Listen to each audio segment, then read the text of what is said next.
Good evening, everyone. I, Sonali Gupta, welcomes you all on behalf of Federation of Indian Animal Protection Organizations to learn from leaders webinar on animal shelters, the abode of animals, in collaboration with Animal Aid Unlimited, the welfare of stray dogs, and Indian Immunologicals Limited. FIAPO is a collective voice of animal rights in India. It is the catalyst that protects the interests of animals on local and national levels through research, education, mobilization, training, and direct action. We are an umbrella organization having 160 member organizations and more than 200 supporter organizations and volunteers in the country. Today's webinar is designed to guide us on how and when to start an animal shelter, acquiring skill set for structural planning, knowing about the process of registration, ATG and FCRA, and gain technical competence for fundraising. And now I would like to introduce our very esteemed speaker from a very esteemed organization of the country, Claire Abrams. Claire, we have today with us the very renowned Claire Abrams, co-founder and CEO of the very prestigious animal organization of the country, Animal Aid Unlimited. The organization was formed in 2002 and established Udaipur's first and only shelter and hospital for ownerless animals. Their hospital and sanctuary is home to more than 4,000 injured and ill street animals each year, and they have rescued more than 42,000 street animals till date. Their staff is joined by volunteers from around the world to care for the animals. Claire, you lead the management team of professionals in veterinary care and organizational administration. Animal Aid Unlimited has set a benchmark for many existing and upcoming animal shelters and sanctuaries in India. I now welcome Claire Abrams to guide us through when and how to run an animal shelter. Welcome, Claire. Hi, Claire. Hi. Uh, Thank you so much for the intro. So I guess I'll just start and then turn on the screen sharing? Yes. Okay. So I'm so happy to be invited to give this webinar. And it's just a great opportunity to talk to people about sheltering, which is such an enormous topic. There's, we could go for hours and hours and hours, and there's so many different aspects, of course, both from medical to outreach to so many things. So I'm hoping that this can just be an interesting kind of 101 sort of touch on the various elements. I think the very first thing to start with when anyone is considering starting a shelter is, should you start a shelter? Now, I know on one hand that is maybe kind of a very basic question, but I think so many people that we come in touch with can kind of think of like, okay, I'm an animal lover, so that automatically means that I would like to start a shelter one day. But similarly to the fact that, there are other ways of helping animals than becoming a veterinarian, there are also so many other ways of helping animals than starting a shelter. And for a large number of people, I think there can be so many other animal protection activities to explore before the idea of actually starting a shelter should even really be considered. So a lot of my presentation today is to just talk about, what are some of the reasons not to start a shelter. I think how much responsibility there is in bringing animals into your care. It's so hard in a way to imagine what that 24-hour responsibility, knowing that everything that happens to an animal once they are in your care is your responsibility. And that means there's, it doesn't mean that you personally need to be feeding them, but you need to be ensuring that they're fed, that they're comfortable, that they're have all the needs that they have. And that responsibility is just the mammoth. The second thing are reasons not to start are welfare concerns. Now, we can think like starting a shelter, of course, that can only mean help for animals. But the reality is that many times, if you don't have the proper facility to care, and I don't just mean the kennels or the shelter, the land, but if you don't have the staff who can provide the care, if you don't have the organizational structure, you can actually do worse by the animals. Animals can have more harm that can happen to them when they're in the shelter if these things aren't organized. The public expectation. Now, one of the things that at Animal Aid, over 20 years of running our shelter, we have a rescue line. And one of the first things that you realize is that the moment that you have, say, a helpline number, which you've put out to the community, the community really expects, and in some cases, even demands that your service is going to continue. A lot of times they'll not be very understanding at times if you need to scale back. This doesn't mean that one can't scale back. Of course, that has to do with your resources and everything, but the public, the community's kind of demands from you can very rapidly increase, and it can just be a lot to handle is the main point. And one of the last reasons is just possibly it's an inefficient effort to start your own shelter. There's so many shelters out there in India, and maybe teaming up with another shelter can be the best way to use your resources so that you aren't spending all the time that it takes to register a new trust, build a new shelter facility. If another shelter already has all of those facilities, and if you can just pool your resources together. So talking a little bit more about the welfare side, because for me, this is one of the absolute key issues in when we talk about the capacity for care. So everything that I have listed here, these are things that I can pretty much say safely they will happen in any shelter. They will happen even in the best shelters. But the question is, how often do these things happen, and how much can you prevent them so that they're only a extremely rare thing that happens? These are things that when you're just maybe considering, I would like to start a shelter, you don't think about the fact that animals can fight with each other and even get seriously injured. Animals can escape from the shelter somehow, and that can leave the community devastated that how has this animal that you've rescued just escaped, and where are they, and are they okay? So all of these things are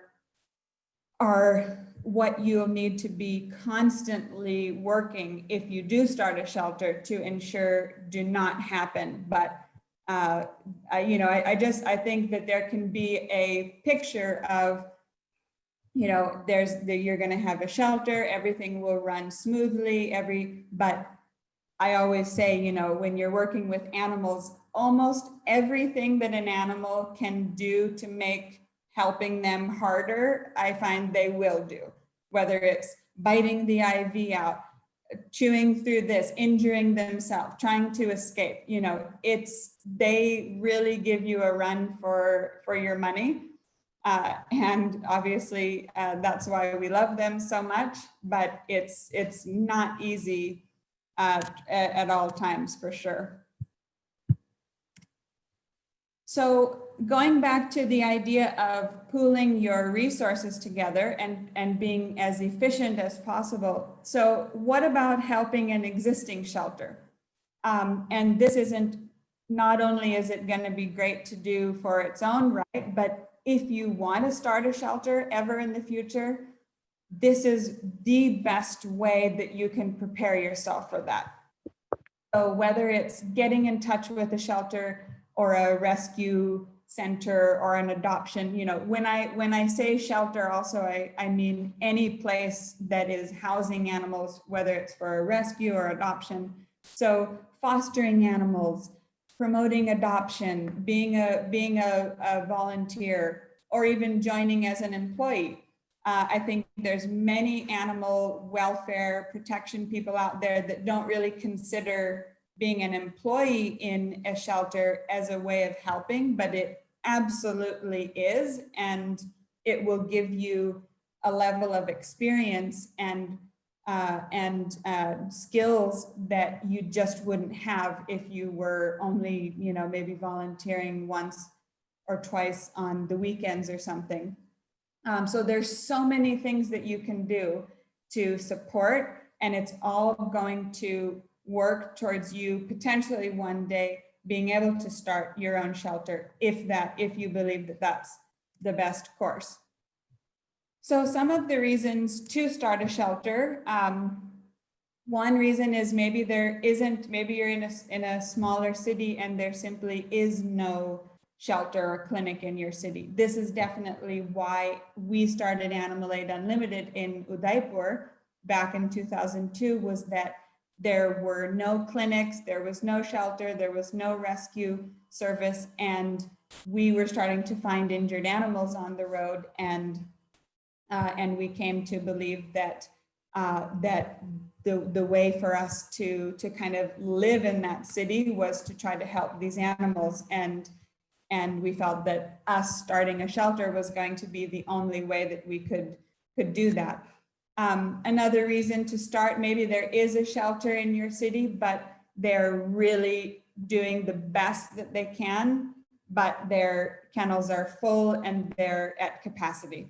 Now, again, just having full kennels, it doesn't necessarily mean at capacity. You know, say that you're an adoption facility and you have 10 animals who need to be adopted, but maybe that shelter doesn't have a outreach staff.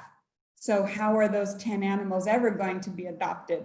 So then going back to the idea of helping an existing shelter, what if you volunteer or try to become an employee and become an adoption outreach staff, you know? So, and another reason can be that you really want to provide an additional or a new service. So for instance, you know, having a nighttime rescue service, or you want to start an ABC center or a fostering center or an adoption, you know, something that the other shelter just doesn't provide. So these are all some really good reasons to start a shelter. Now, how to prepare. So everything that I'm talking about is really constantly going back to getting experience, and the idea that just being an animal lover, while that's one of the most important qualifications that you need, but it definitely is not the only one. You really need to get the skills and the experience to start and manage a shelter. And one of the absolute best ways of doing this is to spend extensive time at multiple shelters. And this is going to be something in the beginning, which, you know, not just days and weeks, but I'm talking months, that you should be heavily involved. You should visit as many places as you can. And this is something that you'll continue to need to do. You know, I recently, before COVID, got the chance to visit Abodh at Welfare of Stray Dogs. And, you know, that visit gave me so much just ideas, and there were so many things I could learn from him. and from the work that they're doing, you know, so this is something forever you will need to continue to learn and visit and connect with other shelters. It's not something that's advisable to do on your own without connection. Now, how do you get this expertise and the knowledge? So there are so many guidelines about shelter management. There's just a host of information online. These are just a few websites that I've mentioned, but there's guidelines to shelter management. There's veterinary guidelines. There's animal birth control guidelines, you know, and these are things that, again, you'll need to continue reading. I myself am always going and trying to find new guidelines, new information, because these things, of course, continually get reviewed and updated as the science or the situation changes. And preparing and planning, there's so many things to think about. What would your service area be?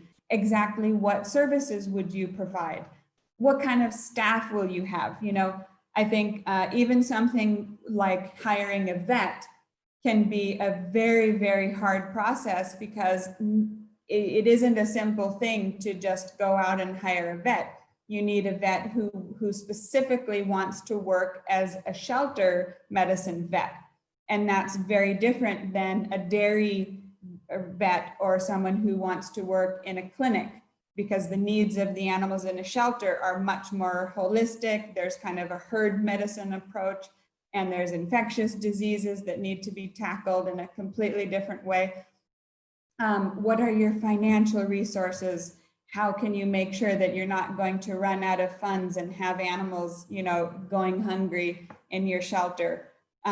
So many things to prepare, and visiting the shelters and being a full-time volunteer or an employee in a shelter is going to give you so much opportunity to get all of this experience. Now, when we talk about the welfare standards, and this is a lot of times referred to as capacity for care. So this is really, you know, every question of, should I start a shelter? Should I, how do I know if I'm ready to or not? So it comes down to, will I really be able to help the animals? And the 5 freedoms are something that was developed to create an internationally accepted standard of what good care for animals means, and alternately what bad care for animals means. And it means freedom from hunger and thirst, freedom from pain and injury, freedom from fear and distress, freedom from discomfort, and freedom to express normal behavior. Now, the moment that you bring an animal off the street, out of the jungle, wherever, and you bring them into your shelter or your home, that animal in essence is in your possession. You are that animal's owner, and you have the moral responsibility to ensure that the animal is well cared for. You know, in the jungle, if an animal experiences a drought and there's less water, you don't consider that a cruelty has taken place. But if you have an animal that you've kept in a cage and you don't provide them the proper nutrition, or you don't make sure that they have constant access to water, so it isn't the rules of the jungle in that case. It's your responsibility to do that. And this is something, when you're reading on resources and guidelines, everything is geared towards how to make sure that these 5 freedoms will be met. And in a shelter, so I talked about water, but you know, there's things about making sure that animals have access to food. You can put down, if you have dogs in an open area, for instance, or cows or donkeys, anything, you can have all of the proper amount of food available, but what if they're attacking each other and there's a dog or a calf or any animal who's too afraid to go and access the food? So that animal does not have access to food. You know, that's one example. You can have animals coming into your shelter for a wound, but they can be getting distemper, parvo, mange. They can get wounds from other dogs attacking them. And this means that they do not have freedom from pain and suffering then. So I want to just give this scenario as kind of I think it helps give the understanding of the difference between how, starting a new shelter versus some of the other things that you can give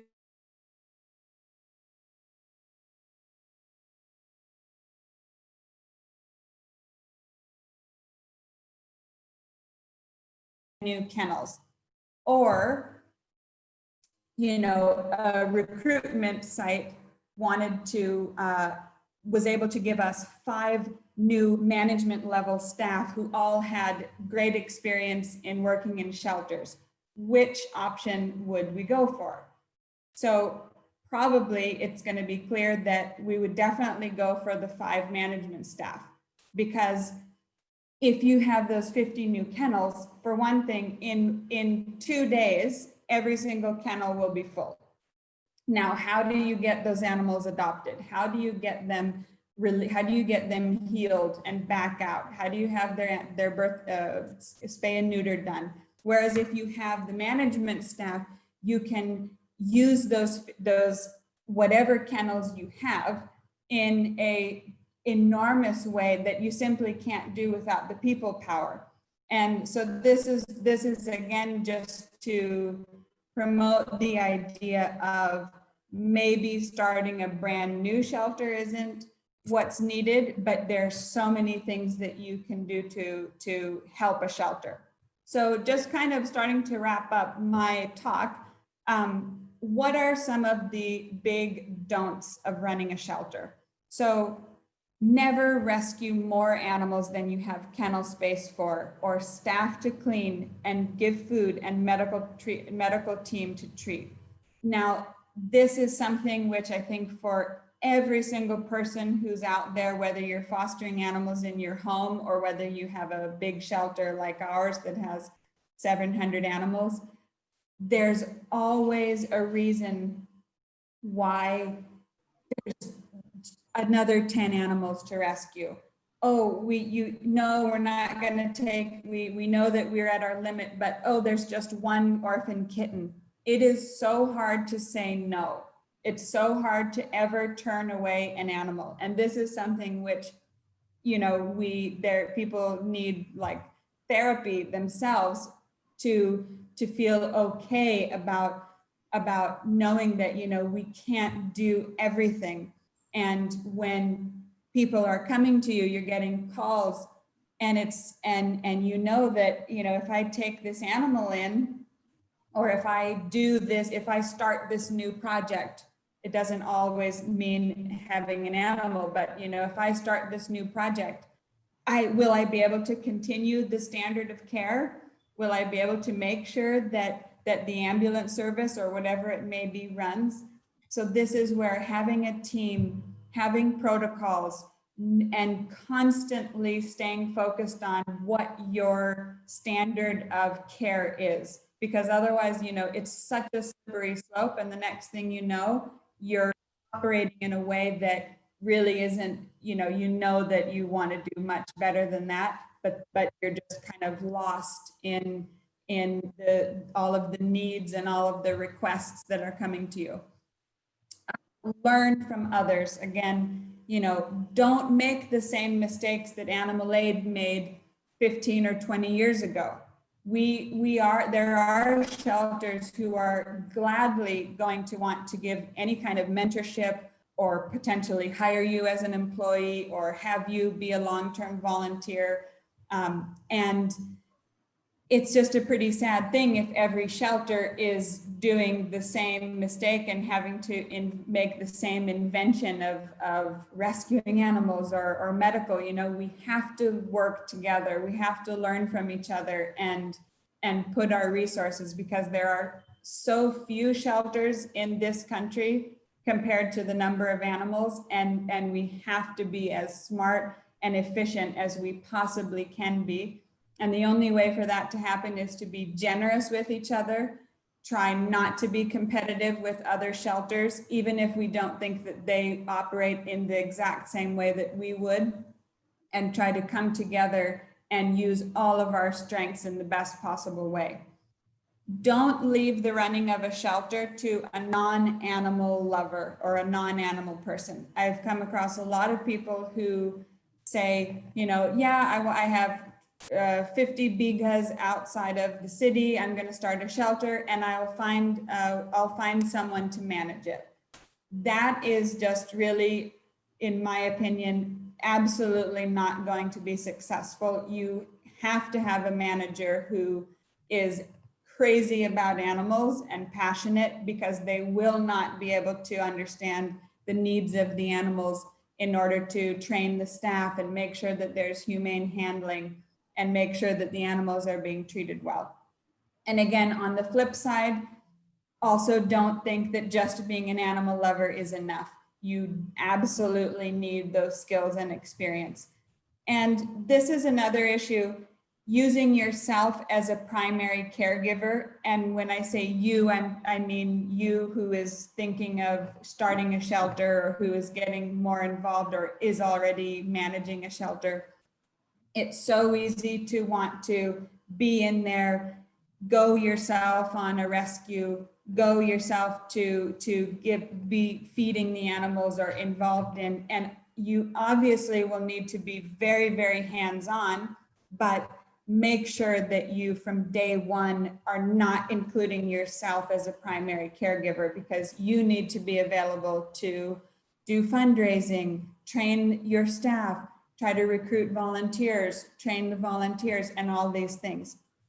And all of your time will be taken if you yourself are there going and feeding the animals, and being a staff, being a primary caregiver, basically.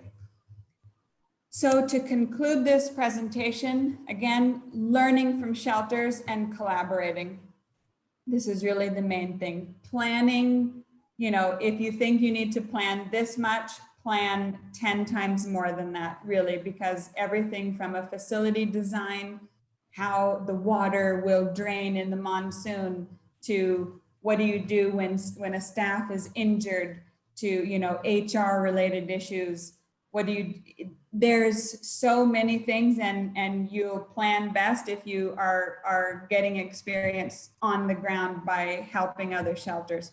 Really don't rush to start. Let starting a shelter be something that you think about a lot, because for it to run sustainably and be a shelter that can be around for 10 years, 20 years, 30 years, steady progress. And even if the number of animals is pretty modest, but that's what's going to get you to 30 years later, not going crazy in the first 6 months, trying to do everything under the sun. Again, exploring other ways of helping first. And this is going to help you get so much experience in starting a shelter as well. And just keeping an eye on the long-term goal. There's always going to be an animal outside who needs rescue. There's always going to be an animal who needs to be in a sanctuary. There are hundreds and millions and billions of animals who need to be rescued. But if you're going to do that in the most effective way, you have to just be patient and not only respond to the immediate need, but really keep a long-term focus. That's what's going to really give the most to the animals. So thank you very much for listening. I hope that everyone has gotten some food for thought or taken something in. And thank you so much, FIAPO, for organizing this. Thank you so much, Claire. It was a really insightful session on how to focus, and you throw light on how can we contribute in making a shelter which has the facilities, and not just making a shelter, but also how can we utilize our time by volunteering at the animal shelters and learning by how shelter operates. And a very important lesson that you taught us is to have patience for the long-term goal in the welfare of animals. Thank you so much, Claire, for that session. Thank you very much. I now would like to invite our next speaker that we have is a very renowned name in animal welfare. Someone who has strived to make a difference in the lives of the street dogs, especially in Mumbai. Dear all, please welcome Abodh Aras, CEO of the Welfare of Stray Dogs. The Welfare of Stray Dogs is dedicated to street dogs and was set up in the year 1985. They carry out a mass sterilization program for street dogs and are working on rabies eradication and dog population control. They also conduct an on-site first aid vaccination program, education and awareness program, and put up abandoned pets and dogs for adoption. On behalf of all and on my own behalf, I welcome you aboard to speak upon structural planning, registration, and fundraising for an organization in the pursuit of an animal shelter. I welcome you aboard. Yeah, hi. Can you hear Hi. me? Yes, we all Yeah. can hear you. So hi everybody, and I mean, after uh, after this presentation that Claire has given, it's a tough act to follow. Yeah, because I think what Claire said was so pertinent, and always wonder, why we all always say, we want to open a shelter, we want to open a shelter, but as Claire clearly explained how difficult it is, and there are so many issues that are there. So is going to be, some of it might be a little boring in terms of technical things like setting up trusts and things like that, and of course some interesting topics about fundraising. So, in terms of animal shelters, again, I'm continuing an abode of animals. So basically now,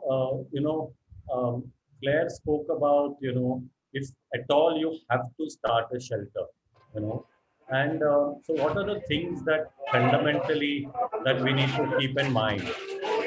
So, so basically, one of the things, I mean, these are some technical jargons, but they have some meaning in terms of, especially what Claire was, speaking about earlier. So, what is our exactly our mission that we have, that we need to start a shelter? I mean, the mission generally focuses on what is there today. So, what are we going to be looking at, you know, the organization, what does it want to achieve in the sense of what is the purpose of being? It could be that, you want to help dogs in need through sheltering, adoption, education, and so on. So where we are today, okay, then what is the vision? Like Claire said that we need to look at a long term. So what is it that we want? I mean, that ship that you can see far away in the horizon. So what do we want to really achieve? Where do we want to be in the future? I mean, it could be that today we are trying to get dogs adopted from shelters, but uh, the vision could be that no pet would be abandoned, or all dogs that are in a shelter go into a loving home, and this actually would make shelters irrelevant. So that could be the vision.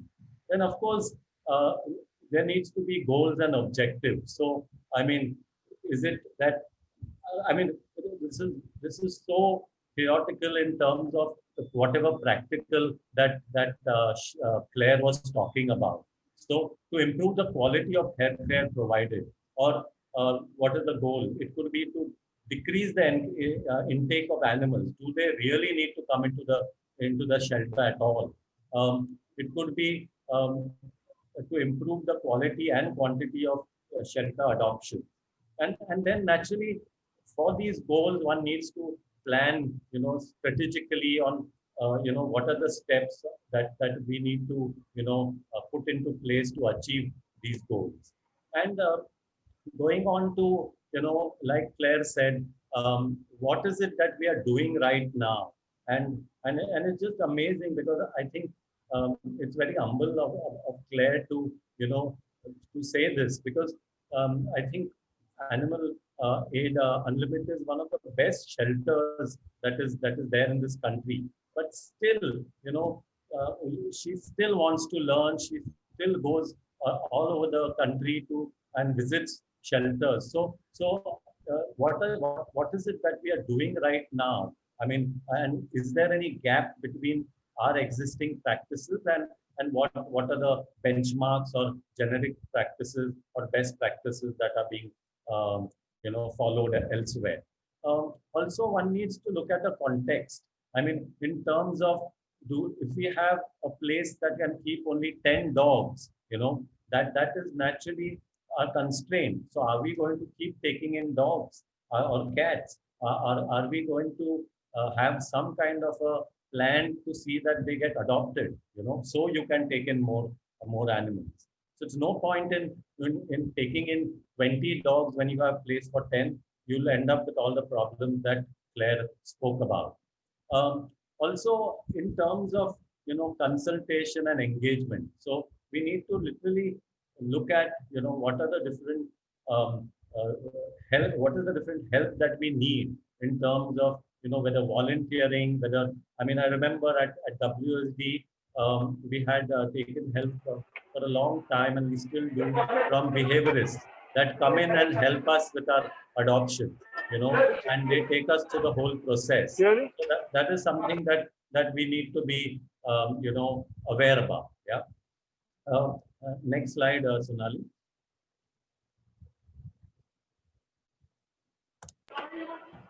Okay.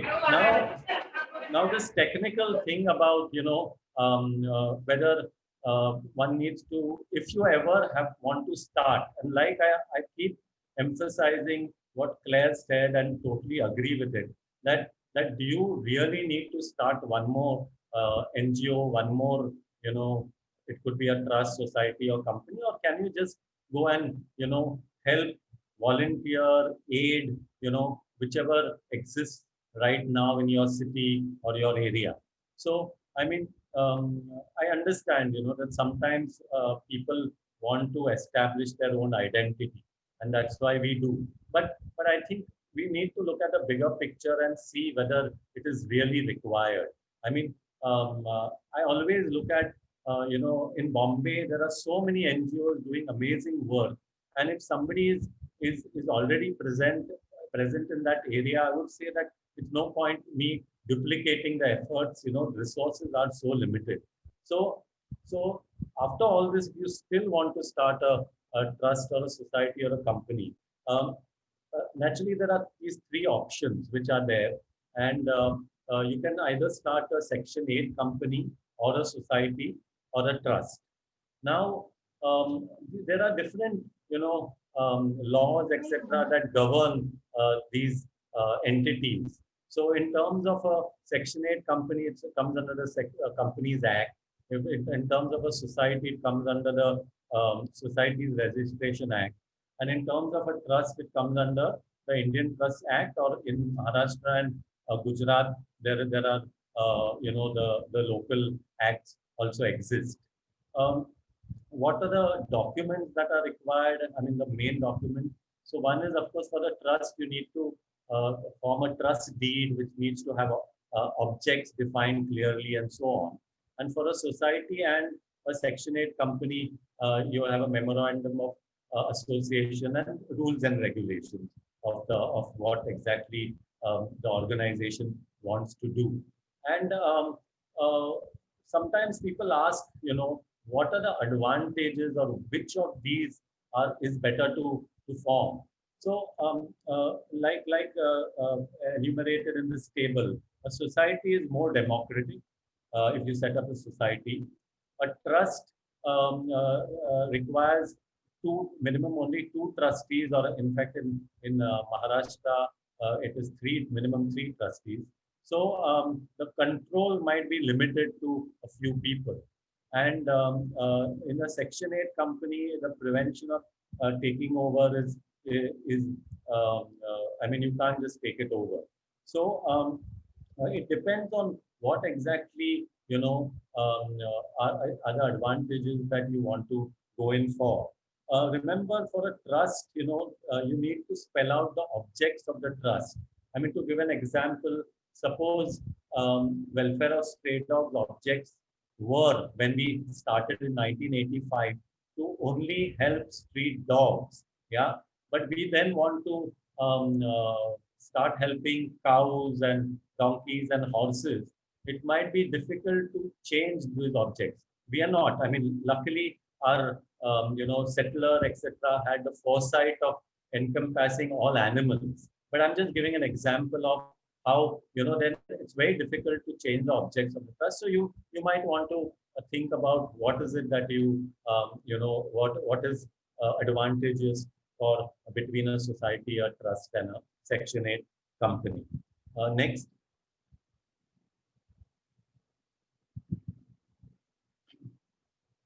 So these are some of the things that are, I'm not going to spell it all out, but so now you can load everything on one page. And for a Section 8 company, these are some of the things that one needs to do.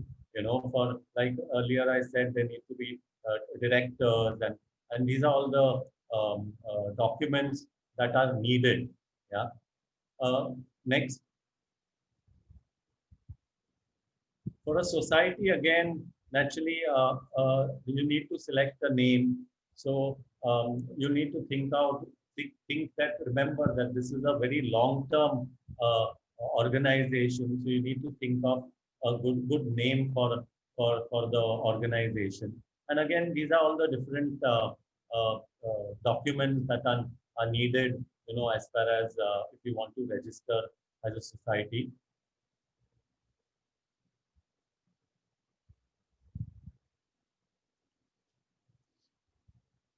And if you want to register as a trust, then of course, remember that the Section 8 company, came much later. So most of the animal welfare NGOs in India are either registered as trusts or as societies. So if it's a trust, there needs to be a settler. And I'm repeating, there needs to be a trust deed, and objects of the trust should be spelled out very clearly, and so on. So these are some of the things that are required in terms of if you want to register as a trust. So some of the basic formation steps quickly. First is of course registering either as a trust, society, or a company. The second is the registration of what is called a 12A. Now this gives you exemption from paying income tax. So naturally, you will be raising funds, and these are not going to be taxed. So you need to register with the income tax authorities for a 12A registration. This was one time, but now recently the law has been changed, and all the existing trusts will have to re-register 12A, and again it has to be registered every 3 years.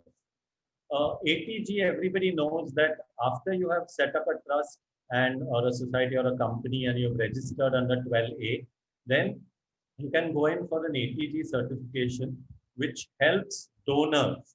So what it does is that donations which are given to your trust, society, or company are exempt from income tax. The ceiling generally is 50%, and that really helps. So maybe a lot more people might want to donate to your organization.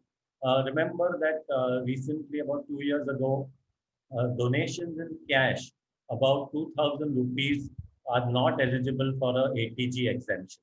Okay, so you need to keep that in mind. And again, about sometime in 2009, ATG, you didn't have to renew, because earlier you had to renew it every 3 years.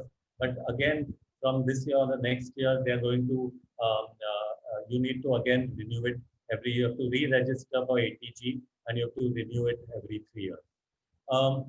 Coming to FCRA, which is the Foreign Currency Regulation Act. This has some, you've read recently that they just have passed a FCRA amendment bill. So this is quite tough. They have made it tougher to get foreign donations. But if you are good at your bookkeeping and accounts, today lot more people want to donate to Indian charities. So you should get registered, but you can only get registered for FCRA on these points. Sonali, can you? Yeah. So one, of course, you need to be either a society, a trust, or registered under Section 8 of the Companies Act. Next. So you have to, of course, you can't immediately, as soon as you are registered, make an application for FCRA. You have to be at least registered for 3 years. You need to have made reasonable contributions, which means that you need to have worked in those 3 years and shown what kind of work that you have done for the benefit of animals, as in our case. Um, and also in the 3 years, you need to have spent a minimum of 10 lakh rupees. So that is your expenditure should have been around 10 lakhs, to be eligible for FCRA. And you need to, of course, have been filing your accounts every year. And this you need to submit the copies of the financial statements to when you are applying for the FCRA. And there is an exception where if suppose you are going to you have registered as a society or an organization and you want to get in foreign funding, then there is a one-off case where you can apply for prior permission before you are eligible for applying for the FCRA. Yeah. So this is in terms of registration of FCRA. Now coming to back to in terms of fundamentals of running a shelter. So one thing very clear is that you need to be visible. So like Claire was saying earlier, people need to be knowing about you. They need to know about the shelter, the work that you're doing. Next. Um, Volunteers become very, very important. Remember that at the beginning, I remember WSD at the beginning used to mostly run on volunteers. So you need to, I started as a volunteer at WSD. So you need to encourage volunteers, have a proper SOPs in place, and a lot of your funds, etc., can actually be saved because of the services of volunteers. Media support is very important for shelters. So stories, good stories, can be put out there. This will also help getting the shelter dogs adopted. You might need to have somebody who concentrates on fundraising. It may not be a paid person, so or a committee, because it's very important that you can't. I mean, you've heard of so many stories in the newspapers where people, animals going hungry or the shelters closing down because there are no funds. And that's a pity because, if we have taken on the responsibility, otherwise they were better off where they were, So I think it's criminal that we take on the responsibility of animals and then not we can't look after them because of whatever reasons. Um, you also need to have, good social marketing skills. I think, so many organizations all over the country do excellent work and they put it out there, and that really helps. And also, last but not the least, is that this goes back to, who are you going to take in as trustees? So one or two trustees need to be people who are door openers, who you can, who are people that you can depend on to approach others for funds. So of course, please remember that naturally, just like they naturally need to be people who believe in the cause. Coming to fundraising now. It's so difficult to raise funds, and what is it? So these are some things that I have put together, and I'm sure you guys have many more that are there. One is through events. So these are some of the various things that can be done. It could be like Cat Cafe Studio in Bombay, people, you can go and have coffee, and there are cats that are there, or you can have bake or food sales, or companies that come in on their CSR days and volunteer, or school visits, or various ways of fundraising by garage sales, or stand-up comedies, or exhibition of painting, marathons, fundraising dinners, and so on. Next, um, you can also bring out merchandising. Um, Today, of course, it's so difficult because of COVID-19 and the lockdown to do anything. I mean, these are things that you can do, I'm sure, when things go back to normal. So right now, it's very important that online, what can we do online? So crowdfunding, I mean, just go to any of the sites like Keto, Milap, and you'll see hundreds of animal welfare organizations and individuals who have been fundraising, and have been doing well. I mean, well for the animals. So that is something that you need to look up, and you can do. Um, you can have online workshops, and charge donation fees maybe, or online auctions, or you can also tell people to gift Amazon gift cards. I mean, if you have a shelter that needs rice and dal, or medicines, instead of, a lot of people might be comfortable donating, gift cards or in kind. So that is something that can be easily, it will be helpful. Um, in terms of campaigns, uh, uh, yeah, an online fundraiser concert. Recently, actually, a group of kids actually had a fundraising concert for WSD, where there were about 8, 10 kids naturally sitting in their homes, and they raised money for us. So that was very refreshing, different, and it really helped. Um, uh, these are some of the campaigns that have been run by various animal welfare organizations in the country. So, I mean, Wildlife SOS, does amazing work. And I mean, imagine, the cost of, feeding a dog and feeding an elephant. I mean, there's a huge difference. So, they have a specific animal fund that you can donate to for that specific elephant. Or in Defense of Animals, or Animal Rahat, WSD, and so many other organizations have a sponsor a animal program where you can donate for the upkeep of the animal that you have at the shelter. Then there have been appeals where you want to start building a shelter or infrastructure, or you just build few kennels, and VOSD, AMPM, and a lot of individuals also have gone this way and have fundraised for that. Or, of course, all of us have been feeding animals during the lockdown, and we've had campaigns, for that. And interestingly, Zomato has something called Feeding India, and they approached a lot of animal welfare organizations, also, whether they could help out in feeding the animals. So that is one more way. So they are helping feed shelter animals too. And sometimes, of course, there have been campaigns where, to save animal shelters from shutting down, or distress campaign. There had been a campaign many years ago by Friendicos, where they were going to be, asked to leave. And in 1 or 2 days, they raised about 24 lakhs, and people really pulled in and helped out. There was a campaign by SPCA Noida that I had seen. Or recently, just the campaign is going on right now by Phoebe's Farm. So now, coming right almost to the end of my presentation.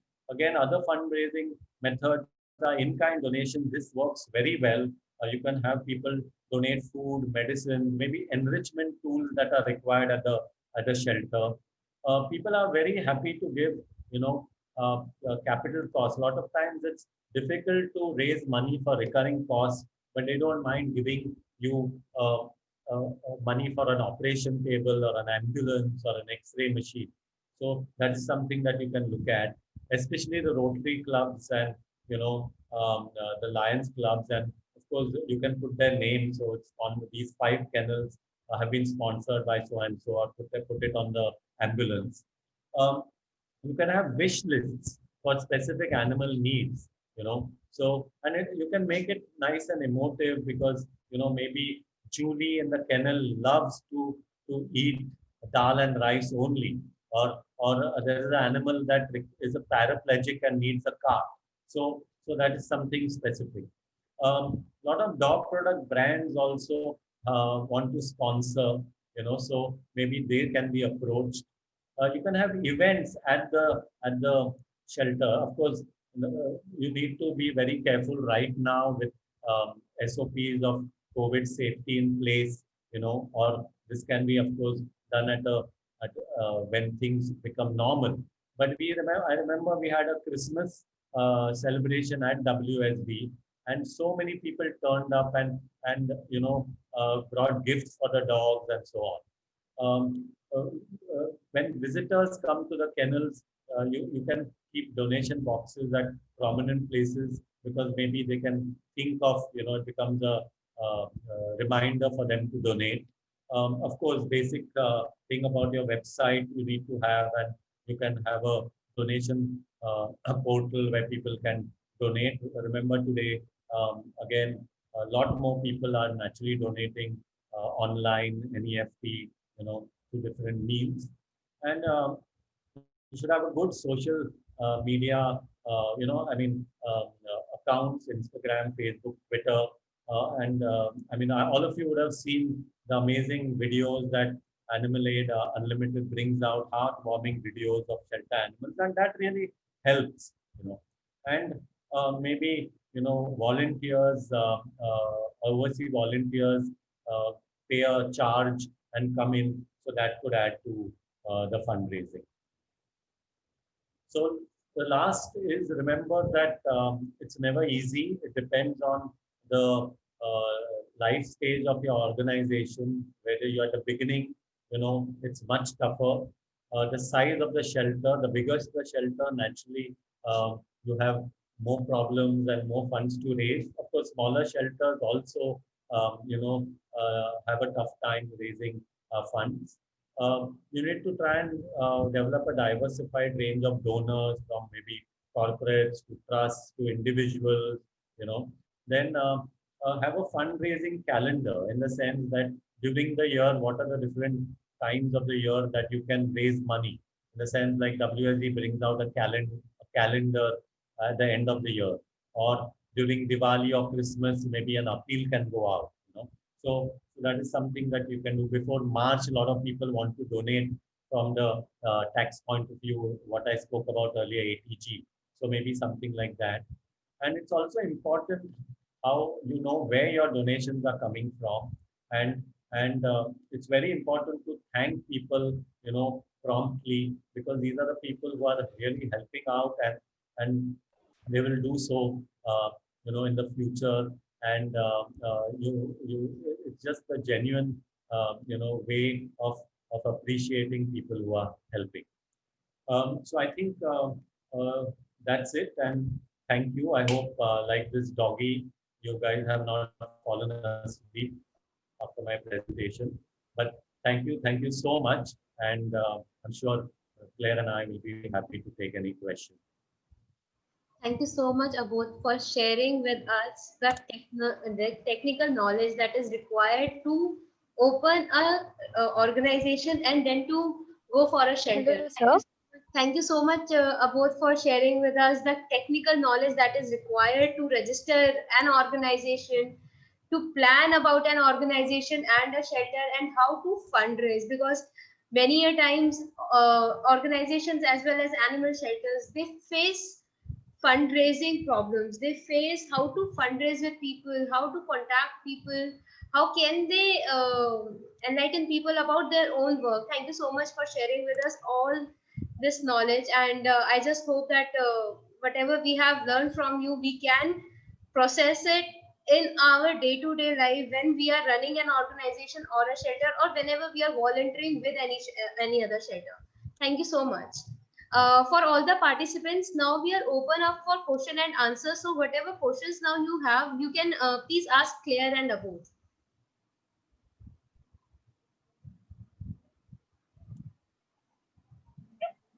Hi, this is Kasturi from Raipur, Chhattisgarh, and I have been following everybody, and you all were the motivation for me to start an animal welfare organization in my city, that is Raipur, Chhattisgarh. And even I have visited Animal Aid when I got a land from Government of India, Chhattisgarh, about developing the shelter. So with all the knowledge which I got from Erica, I made this place. This is the shelter outside. So my question to both of you is how to find good staff, because I have been struggling so much in finding caretaking staff, managing staff. So please guide me for that.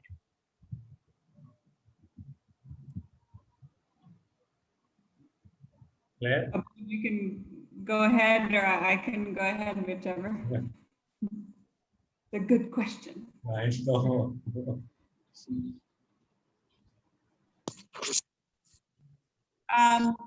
Yeah, I think, this is the daily struggle that we have in Animal Aid. I'm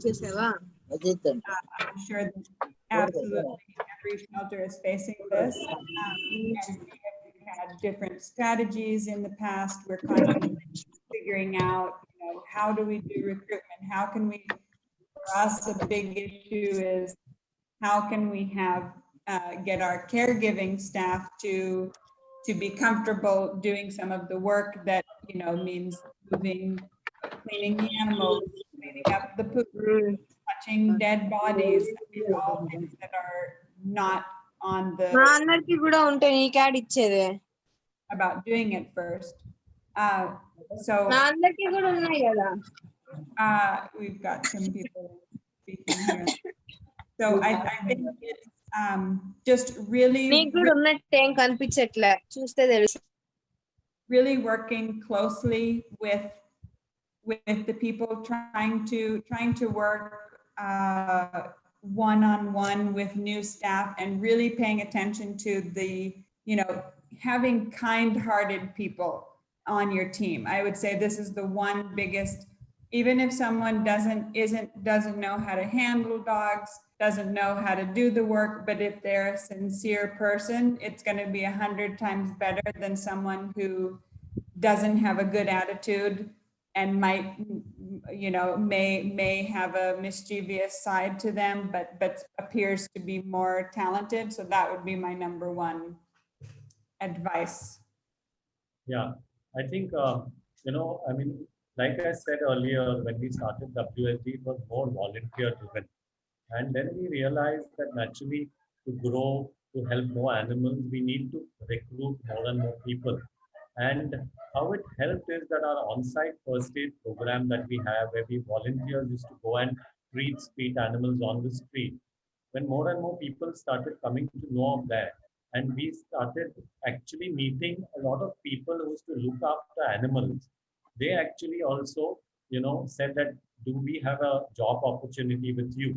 And then we realized that these guys, like Claire was saying, their heart, was for the animals. You just needed to train them. So some of them, we started taking those people on.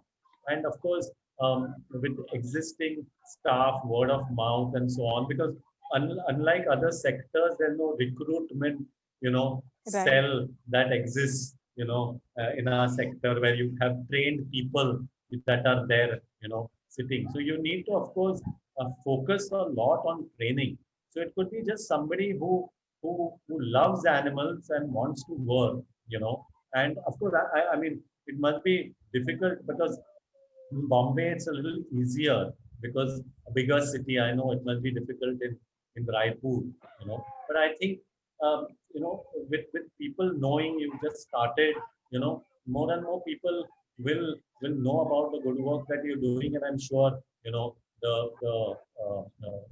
more people will come to know, and you'll be able to recruit the people that you want. Thank you so much. Any other person who has to ask? I have a question, if you guys can hear me. Yes, you are audible. Yeah. I wanted to know how important you think an educational background would be to run your own shelter. Do you think someone should have just, experience and the skills of working with animals? Is that enough? Or do you think something like an MBA or business management degree, something like that would help you make, I don't know, run the place better?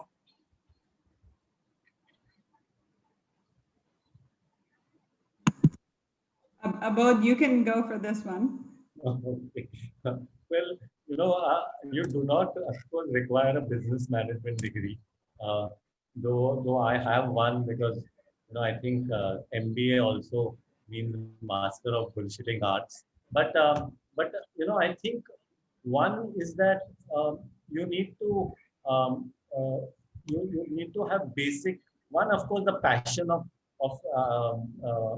animal welfare needs to be there, and the second is that you need to also start thinking in a very systematic, manner in terms of Claire was saying that you can't just be and then be the primary caregiver because you'll need to run the organization. You might have to raise money. You might have to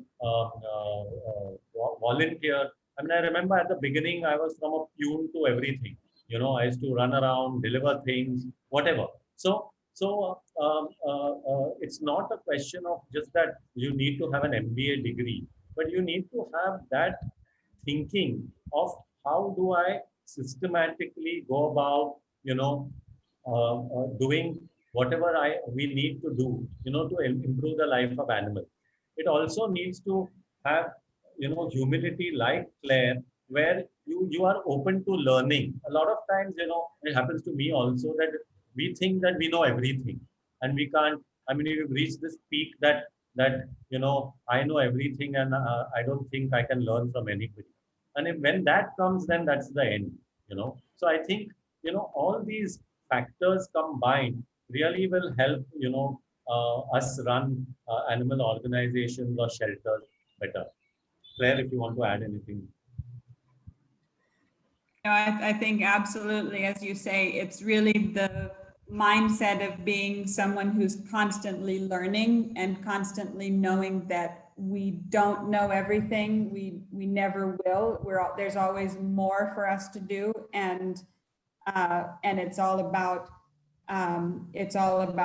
giving it the seriousness of this is something that needs to be practiced over years and studied, and it isn't something which you just pick up. So I don't think you need the official degree, but you need to treat it as though it were an official degree. Okay. Yeah, thank you, guys. Thank you. Yeah, and I think one thing I'd like to add, sorry. One thing I'd like to add also is that remember that there's a big difference in terms of you're not working in a corporate. You're working in a cause where there's no competition. So one needs to work together with other organizations also because you're working, for a common cause. So that is also something that one needs to keep in mind. Okay. I have a question. Can I ask? Yeah, please. Abodh, I'm sure you might not know me, but I know your organization very well. Okay. I know all of your staff members from Dipesh to Suresh, Naidu, and everyone. Great. I work with them at some places. I'm sorry I missed. I came in a bit late. Will I be having the access to the recording of this meeting? Yeah, I think it is being recorded. Sonali? Hi Rishabh, the content, the PPT and the recording will all be shared with you. The recording will be shared on Facebook as well as YouTube. All right. So you can have access of it. And thank you so much. Yeah. Thank you so much. And I just want to state that since now we are running short of time, we cannot take up any more questions. And thank you so much everybody for joining in. Thank you so much our esteemed speakers Abodh and Claire for this enlightening session. And I now would like to request all of the participants to kindly switch on their video camera so that we can all have a group photograph. Please switch on your cameras.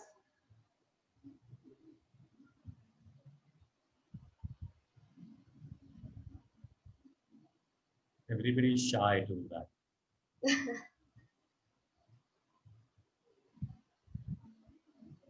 Please wait for some time. Please wait. Ah, it's nice to see the faces behind, you know.